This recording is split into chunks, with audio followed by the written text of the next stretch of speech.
Welcome. Today on Get Centered, we discuss forgiveness. We talk about forgiveness of self, forgiveness of others, and forgiveness even for those things that happened that no one in particular caused. Who do we forgive then? Please be sure to stick around to the end. We talk about the process of forgiveness, and it may not be what you thought. So, thanks for being here, and now the discussion begins.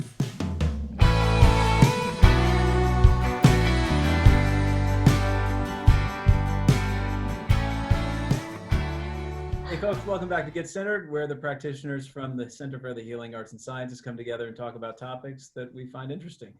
And welcome. We're glad you're here and glad everybody is here with most of the clinicians and practitioners at the center. And today, Rabbi Ariel Sholklapper is going to lead us into a topic of forgiveness. And I'm excited, Ariel. Thanks for taking the reins today. Thank you. Yeah. So thank you. So we're in the middle of this like high holiday season now. So by the time this is published, I guess it'll be past, but the topic is still relevant. So Yom Kippur is one of these major flagship days. It's probably the most observed holiday in the synagogue space, as you know, all year round for Jews. By far, it's not even close. It's by far. Um, Interestingly, though, the most observed holiday is not actually Yom Kippur. The most observed holiday is Passover, which is in the fall, in the spring. But so the theme of Yom Kippur that we want to talk about today, I think we could tee up here is forgiveness.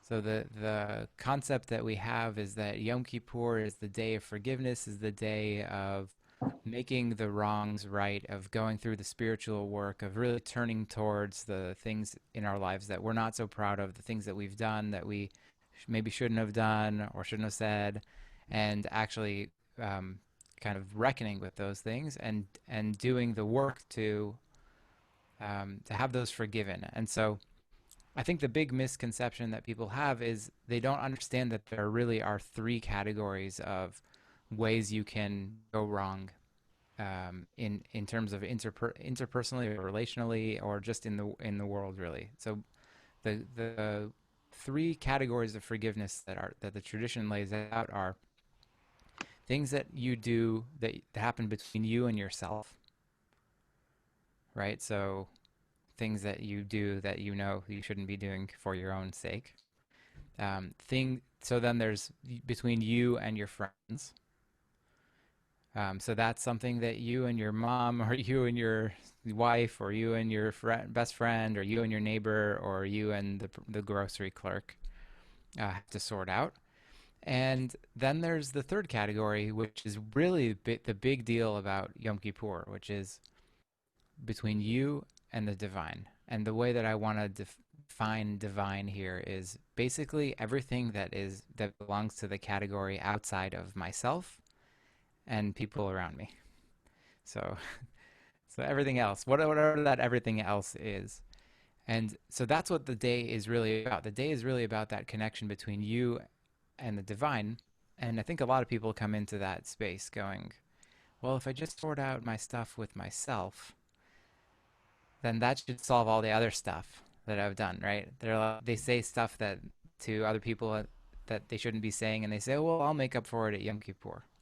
I'm like, no, no, Yom Kippur doesn't do that. Yom Kippur doesn't do that. Yom Kippur does your stuff between you and the divine. So but I want to kind of like zoom out a little bit, and I want to hear how y'all experience that in your own practice, in your own life, in terms of just each of those categories. Maybe we can start with self. Forgiveness toward oneself is super challenging, but also, of course, super important because, I mean, I've heard it said before, like if you don't forgive yourself, you're playing God. It's almost like a narcissistic thing, actually. Like you're deciding, oh, this was so bad that we can't move past it, or I don't deserve X, Y, and Z because I did this, when in fact you don't have that right. It's really not our right to hold ourselves over the coals. We have to do something to atone But to just live in perpetuity of, guilt and shame over something is not useful. So can I just define, like, I want to use a little bit of an assist from Brene Brown on the difference between shame and guilt. And she would say that, I think I understood it. Hopefully, I'll, after all those hours of listening to her in my audiobook. But so the difference between shame and guilt, she would say, is shame is the story that you tell yourself that there's something wrong with me, that there's something that's irreparably damaged about me, and so I feel shame, as opposed to guilt. Guilt meaning I did something that I'm not proud of, but that's not a reflection of like who I am on a fundamental level. So I think that will help us clarify in Yeah. terms of self work. Yeah. Like I am bad versus I did something bad. Exactly. Yeah. In terms of diving in on that personal level, I feel like we probably encounter a lot of that, not only in our client relationships, but also in our own our own work. I'm wondering how that presents for y'all. The first thing I started thinking about is how resistant people are. Like I notice folks, I think that we have all been taught on some level that forgiveness is important, but we haven't actually been taught how to do that or what the process is about. And I think we often confuse forgiveness with, Eddie, I can't remember if we were recording when you said this, but with reconciliation and somehow like letting somebody off the hook or sweeping stuff under the rug. And I think that really speaks to our how forgiveness hasn't really been modeled or taught to us. If you're raised in a church or a temple or a synagogue or in an atheist space, the process of forgiveness is one that you say 10 Hail Marys, or you just show gratitude for the person that did something wrong. I mean, these kind of twisted ways of not really getting to the root of what's actually happening.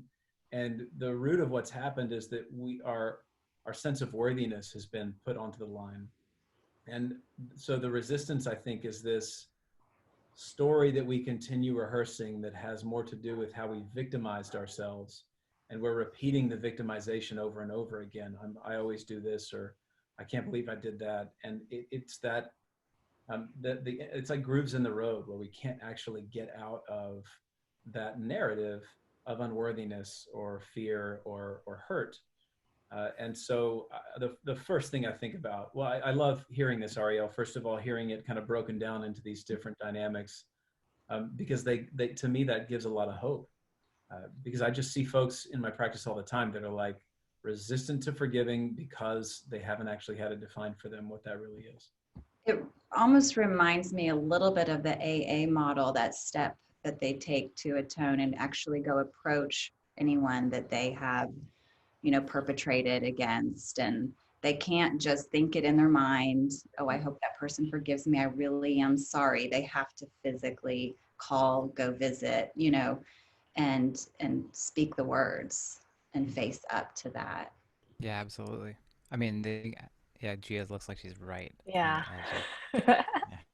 I had a couple thoughts. The first thing with forgiveness for others that popped into my mind was the fact that I think we have an expectation of, a great rush of loving or love and acceptance from others.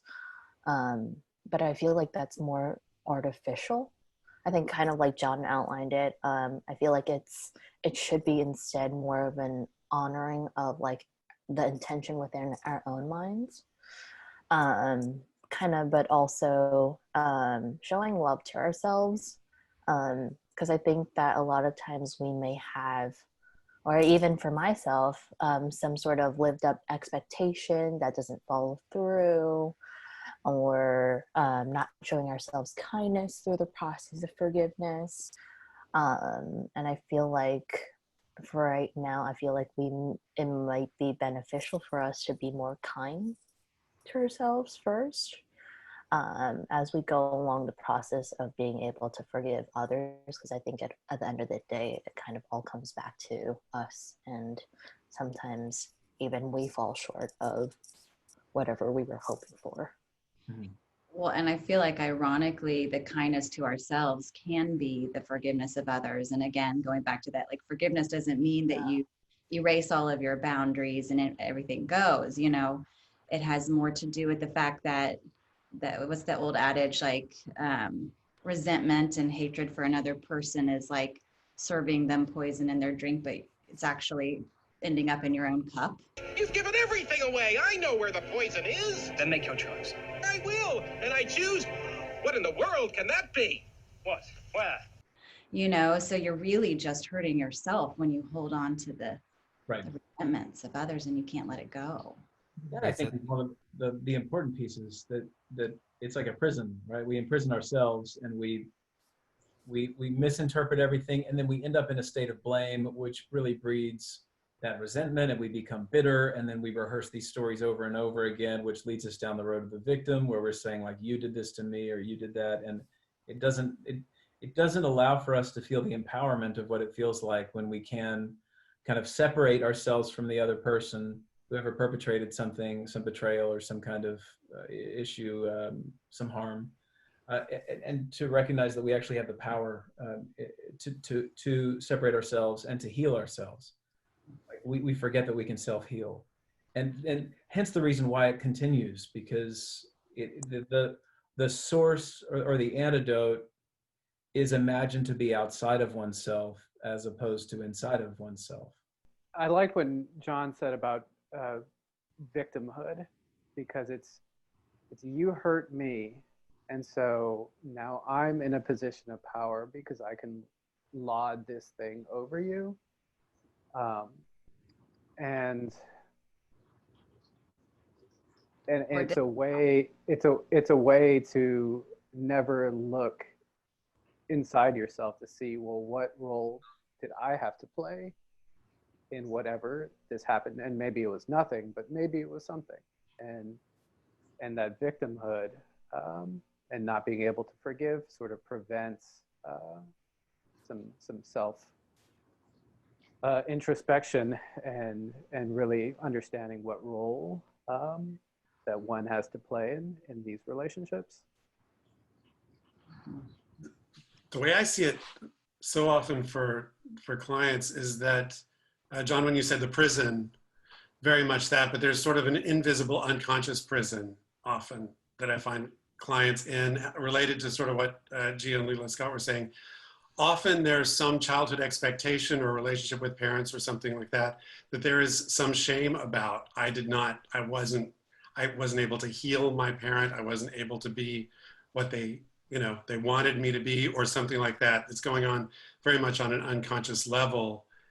And that's completely not realized. So there's a lot of self-victimization and a lot of derogatory and negative thoughts towards oneself. And there's an aspect of forgiveness towards self, which is that, but some sort of awareness of where it's coming from. That it's something that at the end of the day wasn't the child's fault in the first place, So it's but it's the process of forgiveness that gets to the other side of something, the other side of a certain amount of self-esteem issues and perception of the world that has to do with shame, and there's something wrong with me, and I've done something wrong, which was really just a family systemic circumstantial thing that must be understood in a more conscious way. Yeah, and I think speaking of perceptions, I think often when we've been wronged, the perception is that it's the other person's responsibility to change, to fix it, to whatever. And maybe we're fortunate enough to be in a relationship where that can happen, but oftentimes we're not, or maybe we're never going to see that person again who perpetrated against us. And it becomes our own personal practice, mindfulness practice, if, for lack of another way to put it. I had an aha moment recently around, having to practice calming my nerves in a high anxiety moment, and I was so grateful that I had a practice when the tension spiked, but I wasn't extrapolating that into relationship tensions, and so when that started to flare up. I didn't realize I have the same responsibility in that instance to practice. Okay, wow, feelings are big, have to manage them, So I just was fascinated by that. I had never made that same connection that I would, toward other anxiety provoking occasions. Yeah, in a lot of ways that we get sort of we forget where our actual power is. Where our actual um,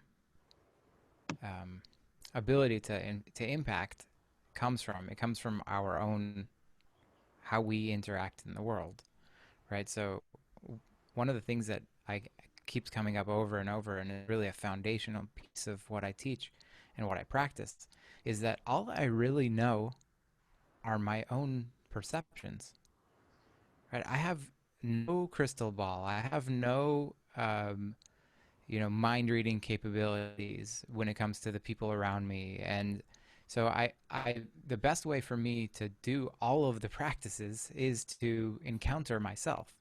So it's like I think I see a lot of times when people get stuck in a really really difficult dynamic, in a family dynamic, is what's happening is that they are stuck thinking about how everyone else does to them, right? This is that prison, this is that victim. This person does this and it triggers me, and this person does that and I can't believe they said it, and they acted like this, and my mom and my this and whatever, right? And then, or, circumstance of life is like this, and therefore I feel like that, like whatever. And it's kind of like, yeah, those things may be true, right? Definitely, first of all, some things we can't control. That's what I'm calling that divine piece. Like some things totally, totally out of all of human control. Like pandemic, that's beyond all of us, right? But who you interact with is in your control. Like you say, oh no, I don't have a choice because if I left my circumstance, then I wouldn't have financial security or I wouldn't whatever, right? No, that's a choice. You are choosing to not leave the circumstance that is making you miserable, knowing you are making a choice, right? Let's own the choice. But then there's the how I feel piece, which is exactly what you're talking about, Leo Scott, which is okay, but I'm the one having all that big feelings, right? I'm the one who in this interaction is the one who's feeling like my gut I just got gut punched, or my intestines are swirling around and tight, and I'm the one who has the neck pain and the low back thing and the sciatica and the whatever in response to the stress in my life, right? I'm living with that. So me not tending to that in myself means that that's where that personal responsibility comes in, where like if I let it ramp up, right? Or if I didn't go and seek the tools to not allow it to spiral out, at a certain point it's on me, right? Because that person, a lot of times we interact with people who are, the thing that happened is 2, 3, 4, 5, 6 decades ago. That person is so gone from their life, like that it's not even a thing anymore. Like they may be buried in the ground already, and still that is affecting how I walk in the world, because I haven't done the work for myself, for working through my own work, my own stuff. So Ariel, I've heard this phrase and it's a bit controversial. Some people like it, some people don't like it. But the phrase is you cannot forgive somebody who has not asked for forgiveness. Um, and maybe it's semantics, but what would you say to that? Very interesting concept, because it depends on how you're defining forgiveness, right? Does forgiveness need to be something where people are like exchanging, or is forgiveness a like internal stance? Because if it's an internal stance, I think you can, yeah, I think you can. I've forgiven people who have not asked for it. It just means that I'm not mad anymore. Now, there's another piece of that, which I think you talked about earlier, which is the reconciliation before we started filming. What's the difference between forgiveness and reconciliation? And just because I forgive somebody doesn't mean we have reconciled, right? We may not have done the work to like move to a different place to repair the relationship. That relationship may have no chance of moving forward, right? Shouldn't have a chance of moving forward, right? In terms of, I think there are relationships where it's better not to go back there. Um, but I think those are different things, right? So in terms of my end of things, I think personally, the person who suffers most on an account of anger is me. Like if I'm mad, I'm the one, right? That's the poison in the cup thing, and that's the holding on to the hot coal, or my favorite Norman Fisher says uh, when you pick up dog crap to throw at your friend, one thing is for sure, you're gonna have dog crap on your hand. And it's like, yeah, that's the issue, is that it ends up tangling me up. So the sooner I can move through it, but the better it is. So that's the paradox, though, that Leela Scott's talking about, which is it's actually, I've found that my work in doing my own compassion, forgiveness for myself, going through the things that I feel guilty about, and understanding and doing what that work is that Rodney and all of us are talking about, of this, like, actually examining what happened that led me to there. What story was I telling about the world that led me to that kind of pain? Or what were the circumstances that I can actually take responsibility for? Or what was the misunderstanding that I had about how life works that created such a high stakes situation?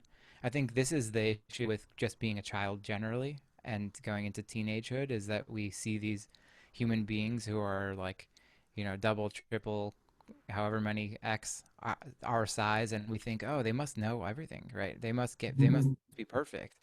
And when they shatter that expectation, then it's like it's existential, right? And we have an issue of how do we move forward, especially if that when the power dynamic is such that I really do need to conform to whatever they're telling me, so that because I need to be able to be fed and loved and cared for.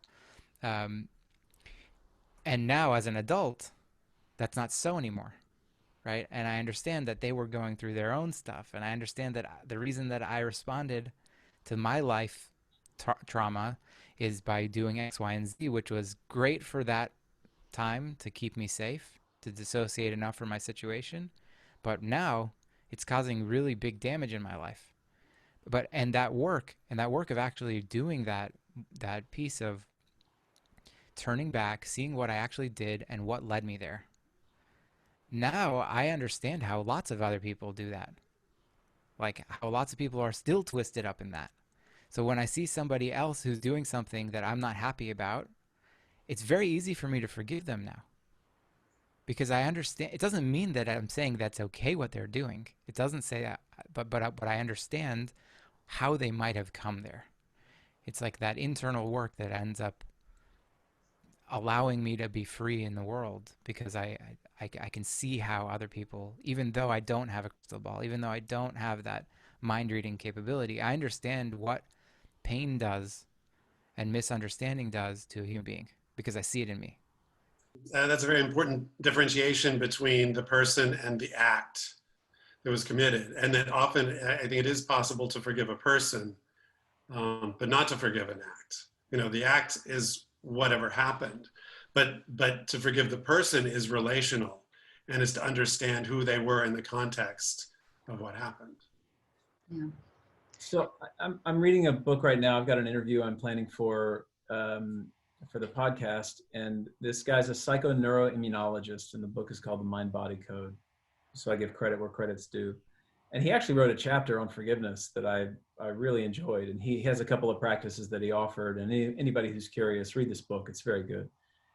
He talks, I want to see if we can add to this list. He talks about 3 core archetypal wounds that are touched upon when forgiveness is kind of a cure, The three wounds are abandonment, shame, and betrayal.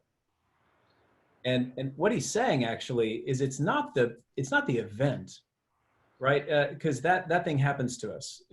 Things, we're betrayed, we're abandoned, we feel like we're exposed, and we're no good. It's a shot to our identity.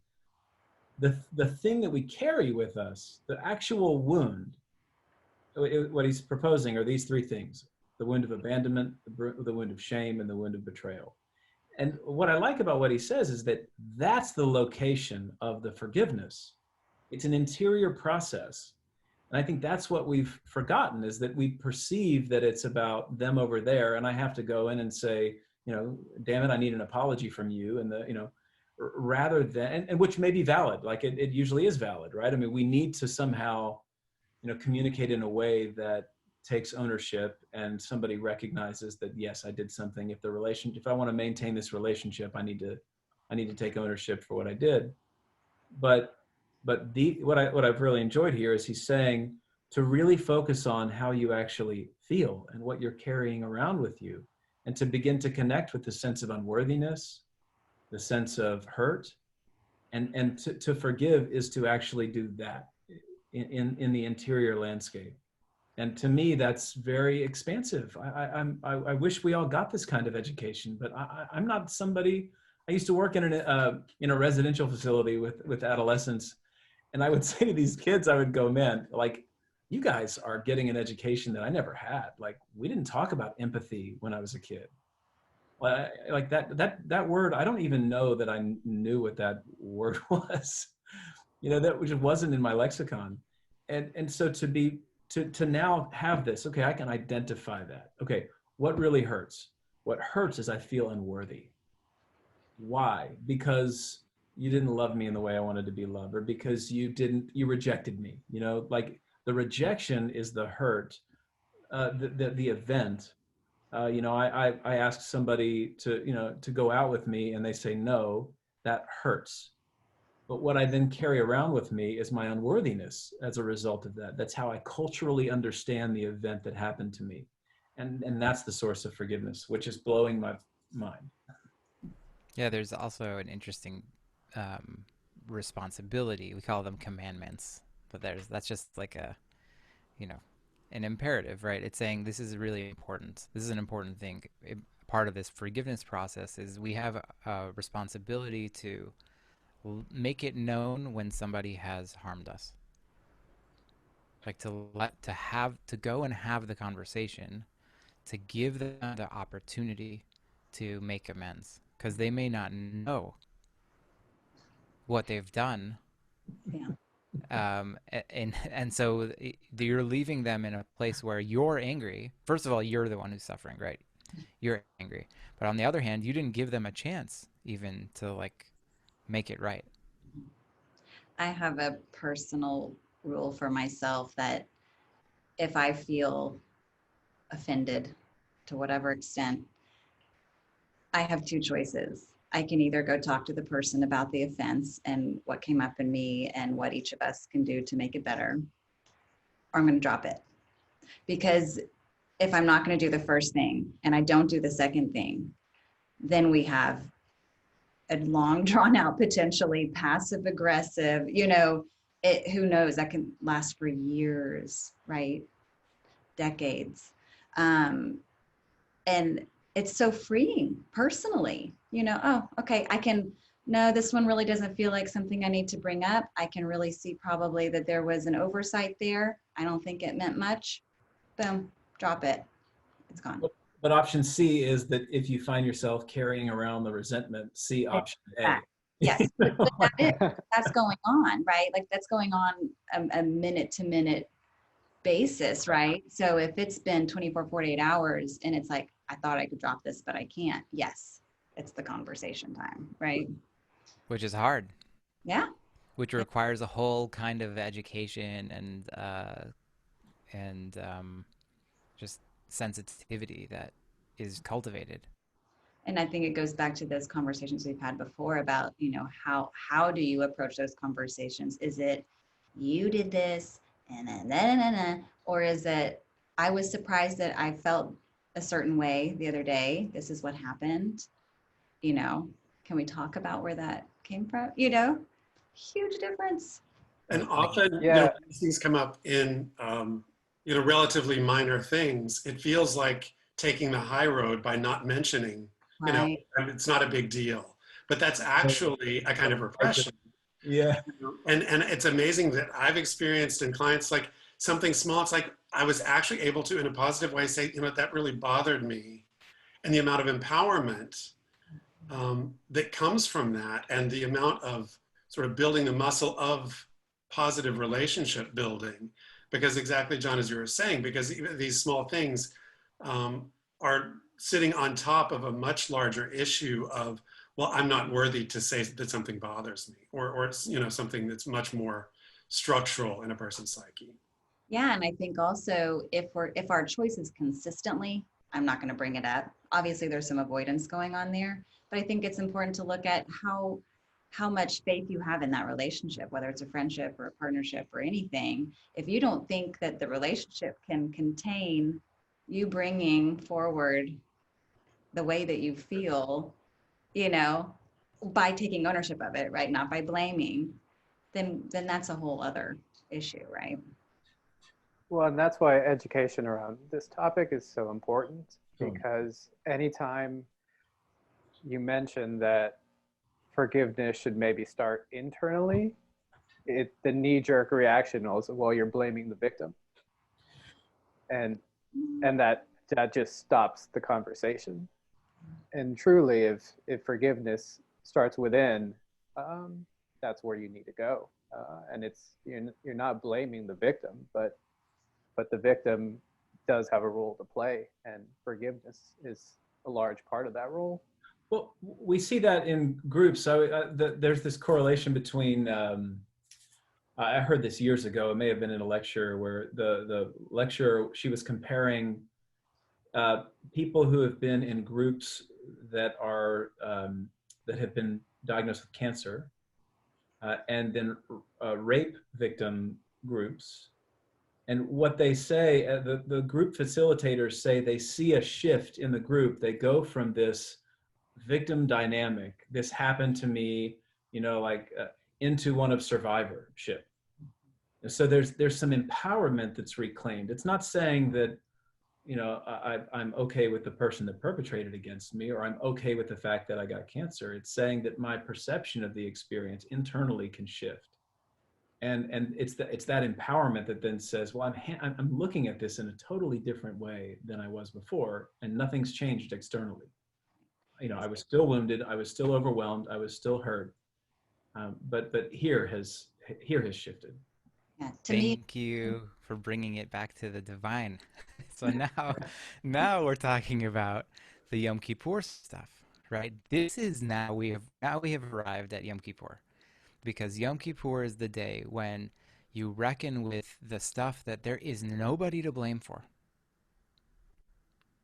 Like, not even objectively, right? Cancer is not a thing that is like selecting you, right? There's no human interaction there, right? Like you getting hit by a hurricane, or getting in a car crash, or whatever horrible thing, right? Like infertility, or right, the things that are so out of our control. That's Yom Kippur, because it's giving us back that space to get the mind frame back, or to voice the piece of us that's saying, like, what is going on here? Like, what are you doing to me? Why are you doing this to me, right? And we can do that communally in a way that that really has the potential to shift. I'm not sure we're doing it in a way that does that actually moves the needle on that, which would be interesting. Like, what do you think are the pieces of that shift when that takes place between people who are hit by something in life that's horrible, that knocks them totally off their axis, and then how do they go from feeling like the world is out to get me, God is out to get me, I deserve this whatever I got, or I don't deserve this, I've been so good and now look at this horrible thing, to going from that to being able to actually have a mentality that supports thriving in the world again. So I'm curious what creates that shift. Well, to me, like what I was going to say right after John finished, and it still applies, I feel like, is there's such a gift and a freedom that can happen when you look at your own trauma as an opportunity, which is like asking a lot of some of the more massive, egregious, perpetrations that people sustain. So I realized that. And I feel like that's the mindset that is freeing, that can create that shift. What's the opportunity here for me? And there's a distinction here that I think needs to be made, which I was even reading about this in the book today. If somebody has experienced a rape, it doesn't mean that they're romanticizing the experience and saying that I have to be grateful for whoever violated, or I have to somehow put them in the role of saying, oh, I this person gave me the opportunity.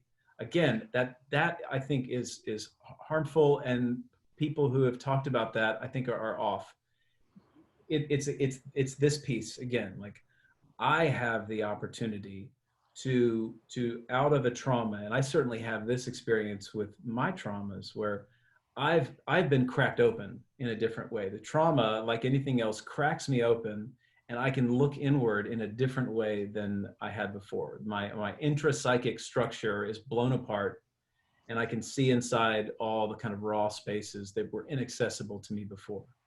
And then I can start to rebuild, right? I mean, it's a little like I'm not the first little pig, I'm not the second little pig, now I'm the third little pig, and I'm going to take my time and I'm going to build this thing strong. And when the big bad wolf comes, he's not going to blow my house down. But that even that fable is really talking about, like, I can go at it with hay and straw, or I can go at it with something stronger. And the trauma is oftentimes the event. Rather, the trauma provides us the opportunity to go inside in a new way and experience ourselves in a different form than we ever have. I wish I could credit the author's name right now, or even the book name for that matter, but there is a book that we'll have to figure out, and we'll put it in the liner notes. But it's a man who interviewed, I think, like 7 families that had endured massive traumas, or even just individuals, and not a single one of them would have it any different. Once they have gone through the healing process, they would not trade it, which is just really hard to imagine. But this is what. Go ahead. Sorry. This is the stuff that it's like reckoning with what can't be undone. Yeah. It's not. It's just basically, look, that happened. For me to sit here and say it didn't happen is to just deny what the reality. And the reality that, so I'm not saying, so when I say divine, I'm not talking about a force that like singled me out and created a circumstance for me. I'm talking about this, what actually is. That's it. What actually is. And so, okay, can I be show up to what that is and move forward with what I have, with what I've been given, with what is on the table currently. What cards do I have actually? Yeah, the second part of that statement that I said is that you can't forgive somebody who hasn't asked for forgiveness. The second part of that is you can only accept it. And a lot of the forgiveness is in accepting how you feel about these traumas that happen that you can't pinpoint blame on. Maybe you could blame God, but people seem to have a lot of trouble acknowledging their anger towards God. Like, I got cancer. I'm pissed off that I got cancer. I'm pissed off at God. I'm pissed off at the world. I'm pissed off at everybody. But it seems, I found, very difficult to accept that anger when you can't place it directly on some external thing. Yeah. I was given such a gift when I was a little girl. I sustained several traumas in a row, and I told my mom I'm mad at God, and she said, honey, if anyone can take it, God can. Let him have it, So I feel so fortunate that I know my relationship with God, whatever, whoever, whatever, it's not fragile, Well said. I think that you're using this term blame, and I also want to try to define that for a second. You know, we tend to, it's all about energy, right? I mean, if I can't contain this thing and be able to deal with it, the energy is expressed somewhere, and so I end up blaming them, wherever. And to the degree that we're blaming some kind of external, whether it's nature or God or some individual, I think this is probably maybe too much. Y'all check me on this, but I think that's a direct correlation to the degree to which we're unable to contain that experience ourselves. If I can't move through it, if I can't feel the pain, if I can't feel the hurt, which is totally difficult, and like we're talking about it in an intellectual way right now, but like we all suffer this, we all blame, we all struggle, we all fall into unworthiness. But just to know that if we're blaming that object, whoever or whatever it is, there's something that stirs within us that we're trying to not contain. Well, I think the piece is that we can get through it, but we don't believe that we can. And so we try to shove it off and project, right? But the other piece that we haven't really brought up yet is that the somatic physical experience of trauma, we're talking a lot about the mental, emotional, and spiritual aspects of it. And those, of course, remain as valid as ever. But there is that physical experience, the whole body keeps score idea, and so to not forget that there is a cellular memory as well, especially if it was a physical trauma. So to just remind people to do the energy work, to do the work on releasing the held physical memory and everything that goes with that. It's a good place to stop, Lila Scott. So you want to close this out? Close this out. Thank you, everybody, for being with us today. Shana Tova Umetuka.